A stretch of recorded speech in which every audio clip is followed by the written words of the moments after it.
The homeowner decided to message the robber via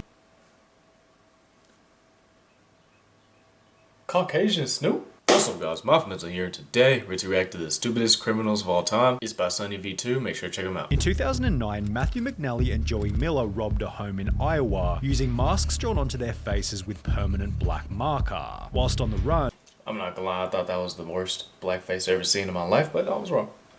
the two discovered that permanent black marker doesn't rub off easily, leading to their simple arrest and embarrassingly stupid mugshots. However, these two still look like geniuses in comparison to some of the other idiots we'll be talking about as we discuss the stupidest criminals of all time. Take for example MacArthur Wheeler, who robbed two banks in broad daylight as he thought that pouring lemon juice on his face would make him invisible to cameras. When shown the bank surveillance footage, Wheeler refused to believe that he was visible, stating to officers, "But I wore the juice," believing that as long as he didn't come near a heat source, he should have been completely invisible. What? Police concluded the Wheeler was not crazy or on drugs, just incredibly mistaken, with the lemon juice mistake eventually costing Wheeler a 24.5-year prison sentence. However,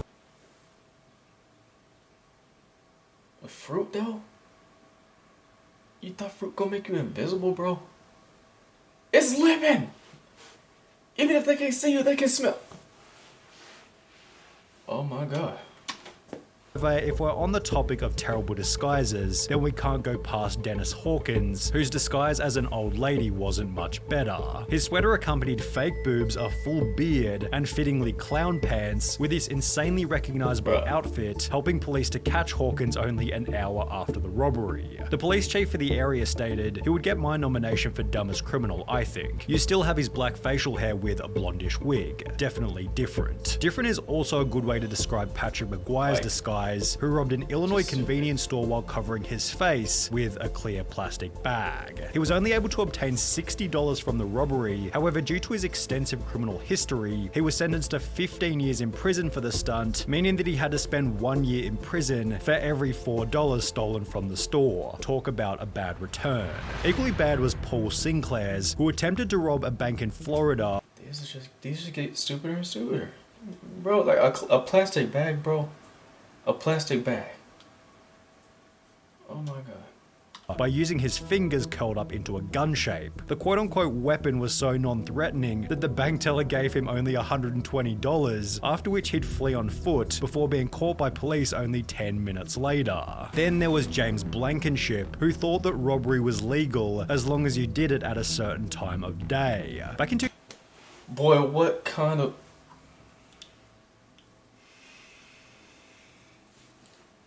Man's watched The Purge, and he said, "Yup, it's legal." Boy. 2013, Blankenship broke into his own mother's home, after which the police were called, who would take to their Facebook page later that day to explain what had happened. He fled the scene upon seeing his mother. The male was located under the house hiding in a crawl space. When advised of his charges, he made the statement, "I thought you could only be charged with burglary if you break in during the night time." Blankenship was given 180 days in jail and ordered to pay a $100 fine, yet this wasn't the only time. That's it? Okay, first of all, why your mama though? Like, you could have robbed any random person, but bro said, "No, I'm gonna rob my mama." See, that one might have been personal. If you robbing your mama, like if you robbing your mama, that's gotta be personal. When a person was dumb enough to think that a law didn't apply to them. Because when Reuben Pavin was caught stealing from a charity thrift shop in New Hampshire, he'd state that he thought everything was free because of the name of the business, Finders Keepers. The sign did say Finders Keepers, so I took that DVD player, took it home, Pavin told the local TV station. A couple of weeks later, the stuff is still there on the porch, so I'm thinking to myself, Finders Keepers, they probably just put stuff out there for people to take. The business responded via Facebook stating, "This man who was caught on video is saying it is all a misunderstanding. He thought everything at our store was free. Is that really the best defense you could come up with?" After which, I mean, to be fair, your son does say Finders Keepers, so you know I'm actually behind him on this one. Maybe change the sign to Payers Keepers. You know, people won't try to take your stuff. Anyway. Pavin reportedly turned in the stolen goods to police, holding that he's not a bad person or a bad dad, and is rather just unbelievably stupid. But was he as dumb as Derek Mosley, who in 2013 attempted to rob a store named Discount Gun Sales by using a baseball bat? When Mosley allegedly barged into Discount Gun Sales and smashed a display counter with his baseball bat, the store manager simply pulled out his own personal firearm and pointed it straight at the would-be robber, holding Mosley in the store until he was arrested and charged with first-degree robbery. A similar story then came out of Texas in July 2022 when a gun store was robbed at knife point, although this tale instead ended in a body bag as the robber was fatally shot by the store owner as he tried to exit with his loot. But what happens when you I know I keep pausing this, I'm sorry. That's literally the definition of bringing a knife to a gunfight. Like, bruh. Accidentally call 911 whilst committing a crime? Pocket dialing the police is probably a fairly common occurrence. However, for Carson Reinhardt and Nathan Teklemariam, it happened at the most unfortunate moment, specifically while they were breaking into a car. The alert dispatcher soon realized that the call was an accidental one, and moreover that the guys on the other end might be up to no good. For the next 35 minutes, the dispatcher stayed on the line, listening and gathering information, as Teklemariam and Reinhardt did the following: discovered a car that they thought they could burglarize, discussed how to break into the car, allegedly broke into the car, exclaimed in delight over finding narcotics in the car, became confused as to how and why a police car was following them, and reacted in disbelief when the arresting officer revealed that they'd been on the line to 911 the entire time. Scott Simon found himself in a similar situation, although under much more severe circumstances. Whilst on trial for murder in 2015, Scott was successfully sentenced to life in prison, as 2 years prior he'd pocket dialed the police while admitting to a friend that he was the one who committed the crime. He had no idea he called 911, a sheriff's office spokeswoman told the Miami Herald. He basically told on himself, as did Albert Bailey, although in a much stupider way. Circumstances. Whilst on trial for murder in 2015, trial for murder, okay. Scott was successfully sentenced to life in prison in a much stupider way. Bailey had planned on robbing a bank in Fairfield, Connecticut, although rather than exercising the element of surprise, he'd call the bank prior to the robbery stating, "I want $100,000 in large bills and no die packs. I'll be sending someone into the bank to get the money. Don't call the police, we are monitoring the police scanner." Prior to making this phone call, Bailey had already served 7 years in prison for a previous bank robbery. However, this new plan was equally ineffective, as after arriving at the bank to collect his cash, Bailey was locked inside, arrested and sentenced to another 9 years in prison. Although if he wanted to avoid this First of all, that wouldn't have worked anyway because the police scanner isn't connected with the alarm.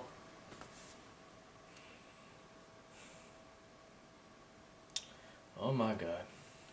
Time behind bars, he could have had a chat with Tito and Amanda Watts, who got arrested in Florida for selling tickets to enter heaven at a price of $100. Tito Watts said in his police statement, "I don't care what the police say, the tickets are solid gold, and it was Jesus who gave them to me behind the KFC and said to sell them so I could get me some money to go to outer space. You should arrest Jesus because he's the one who gave me the golden tickets and said to sell them. I'm willing to wear a wire and set Jesus up."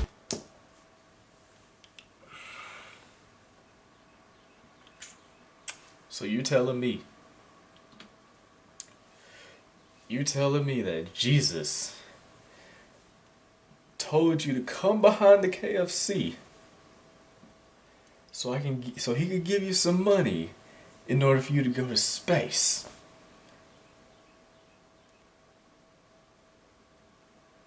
And then you're saying they should arrest Jesus because he's the one who gave you the golden ticket.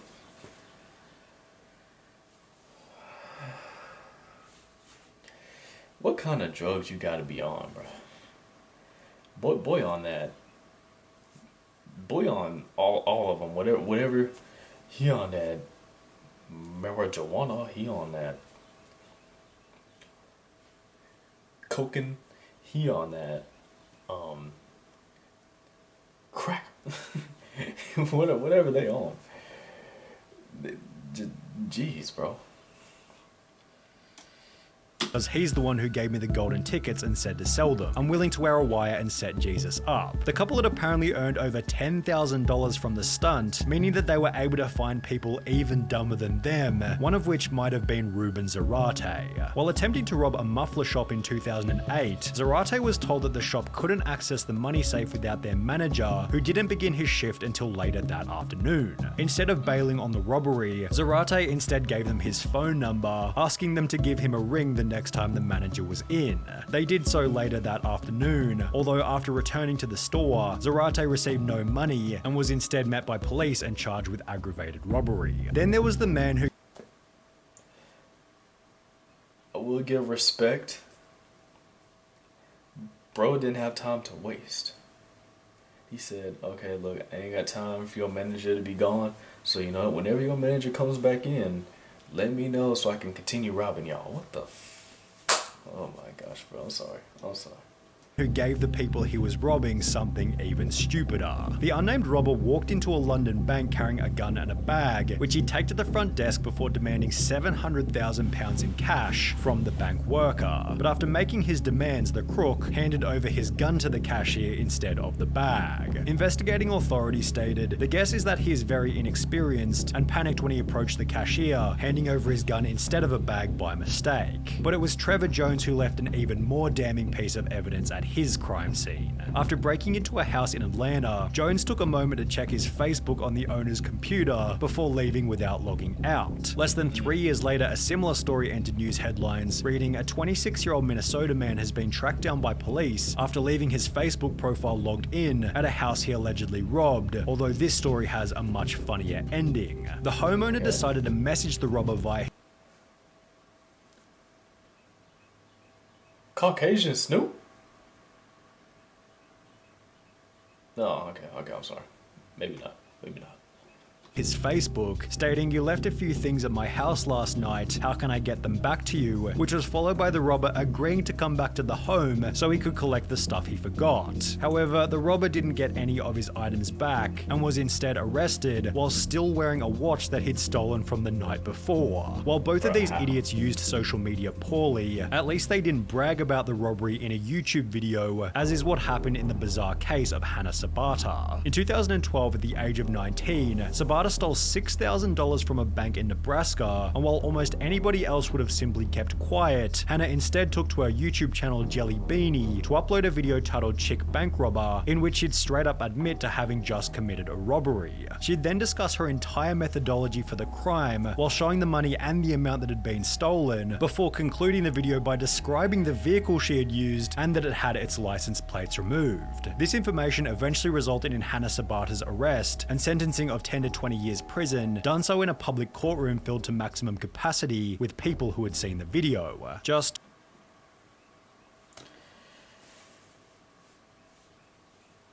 Why wouldn't you keep quiet about that, bro?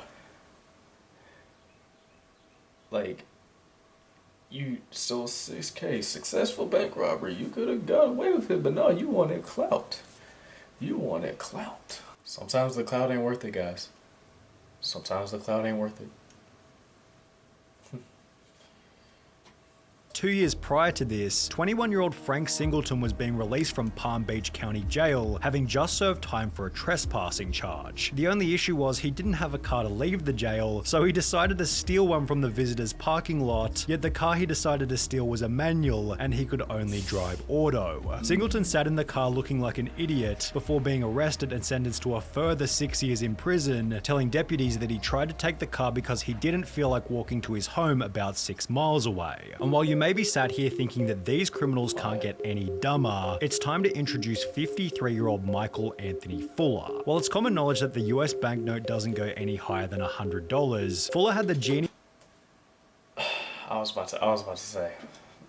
his idea to create a counterfeit $1 million note before trying to use it at his local Walmart. He loaded his cart with a vacuum cleaner, a microwave, and various other items totaling $472 before handing the $1 million note to the cashier, expecting $999,528 in change. Needless to say, Walmart wasn't able to facilitate this, and instead store staff called police. Fuller was later charged with attempting to obtain property by false pretense and uttering a forged instrument. Okay, first of all, what makes you think Walmart has that amount of money just chilling in their register? That's first of all. Second of all, why would you use that big of a note for something that's not even $1,000? Like, bruh. Now I will give credit where credit's due. The bill was made pretty authentically, so and could have fooled me if I didn't know what kind of currency this country has. Hope you guys enjoyed the video. Like I said, make sure to check out Sunny V2. Thank you guys for watching. I want you guys to stay safe, stay positive, and remember, be mindful. Yeah, yeah, and I'm a real thug. I'ma go to the store and buy a box of hugs. Yeah, talking about that kid juice. Yeah, when I get done, I'ma watch some Blues Clues.